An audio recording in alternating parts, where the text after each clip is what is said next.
દંતેશ્વરની સગીર પર 5 માસથી દુષ્કર્મ આચરનાર ઢોંગી તાંત્રિક હિતેશ પંડ્યાને મકરપુરા પોલીસે ઝડપી પાડ્યો હતો।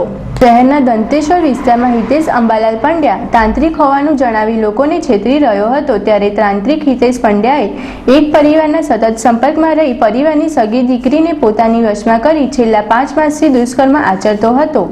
ત્યારે ઢોંગી તાંત્રિક ચુંગલમાંથી ભાગી છૂટેલ સગીરે મકરપુરા પોલીસ મથકમાં ફરિયાદ નોંધાવતા મકરપુરા પોલીસે ફરાર થયેલ ઢોંગી તાંત્રિકને બાતમીના આધારે મકરપુરા સ્થિત જીજી માતાના મંદિર પાસેથી ઝડપી પાડ્યો હતો। ત્યારે સગીરની વિડીયો ક્લિપ મેળવવા પોલીસે રિમાન્ડ મેળવી વિડીયો ક્લિપની શોધખોળ આરંભી છે।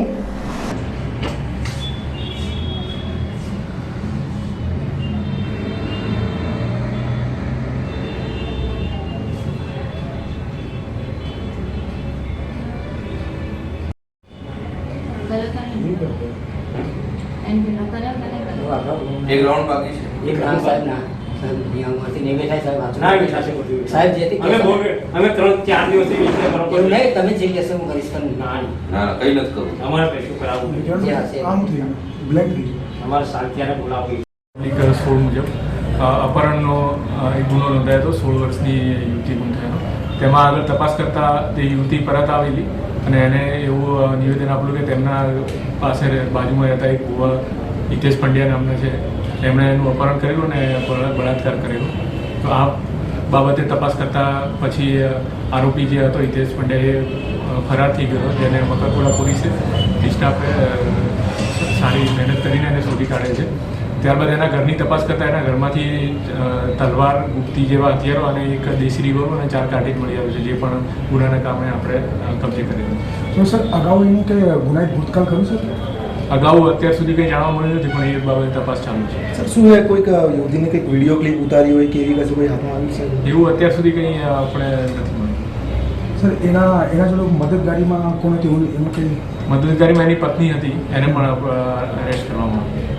સર કોઈ બીજા છોકરી જોડે પણ આવું કંઈક કર્યું હશે એવું કંઈ જાણકારી મળી છે સર?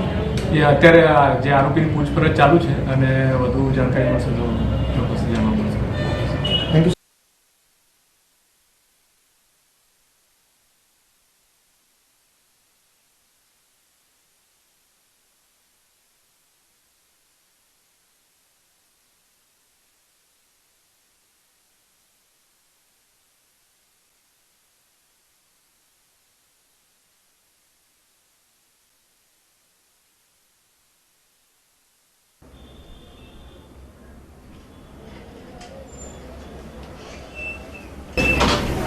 મકરપુરા પોલીસ સ્ટેશનમાં સગીરાના ભાઈએ ફરિયાદ નોંધાવી હતી કે એના બેની બેન ક્યાંક ગુમ થઈ ગઈ છે। તો એના આધારે આપણે તપાસ કરી, એ બાદ છોકરી મળી આવી અને છોકરીના નિવેદન પર કે એના બાજુમાં રહેતો મહારાજે એની સાથે દુષ્કર્મ કર્યું છે, એના આધારે મહારાજની શોધખોળ કરીને ગઈકાલે એને મકરપુરા જીજી માતાના મંદિર પાસેથી ધરપકડ કરવામાં આવી છે। કઈ સાધનો સાધનથી મળ્યો? એના ઘરમાં સર્ચ કરતા એના દેશી રિવોલ્વર, 4 કારતૂસ અને ગુપ્તી, ચપ્પુ જેવા હથિયાર પણ મળી આવે છે। મેડમ આમાં ઘટનાક્રમ શું હતો, ક્યારથી ગુમ થતા અને ક્યારે ફરિયાદ મળી? આશરે 5 મહિના પહેલાં છોકરી ગુમ થઈ ગઈ હતી, ત્યારે એના ભાઈએ ફરિયાદ નોંધાવી કે છોકરી અમારા ઘરેથી ક્યાંક ગુમ થઈ ગઈ છે।